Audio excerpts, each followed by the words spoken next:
अस्सलाम वालेकुम। Asia 41 news के साथ मैं हूं आपकी मेजबान अन्ना अब्बास। खबर शामिल करते हैं झंग से। हमारे ब्यूरो चीफ राना मोहम्मद शाहिद के मुताबिक डिप्टी कमिश्नर मोहम्मद उमैर की हदायत पर एडिशनल डिप्टी कमिश्नर रेवेन्यू मरहबा नेमत का सब रजिस्ट्रार दफ्तर झंग का अचानक दौरा। पास शुदा ई रजिस्ट्रियों के रिकॉर्ड का जायजा लिया गया और साइलिन से पब्लिक सर्विस डिलीवरी और शफाफियत बारे दरियाफ्त किया गया। एडिशनल डिप्टी कमिश्नर रेवेन्यू ने पास शुदा ई रजिस्ट्री की जांच पड़ताल के लिए फील्ड में मौका के विजिट भी किए और बाद अज़ा उन्होंने कॉलोनी ब्रांच समेत डीसी ऑफिस की तमाम ब्रांचों का भी दौरा किया और स्टाफ से ब्रीफिंग ली गई। इस मौका पर उन्होंने ऑफिसरान और स्टाफ को हदायत जारी की कि पब्लिक सर्विस डिलीवरी को हर सूरत यकीनी बनाया जाए।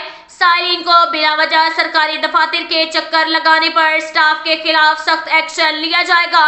शफाफियत और मेरिट को हर सूरत यकीनी बनाया जाए। ब्रांचों में सफाई सुथराई का खास ख्याल भी रखा जाए। रिश्वत बदअनवानी की शिकायत पर सख्त तरीन कार्रवाई अमल में लाई जाएगी। अब तक के लिए इतना ही काफी है। मिलते हैं अगले बुलेटिन में, हमारे साथ रहिएगा। अल्लाह हाफिज।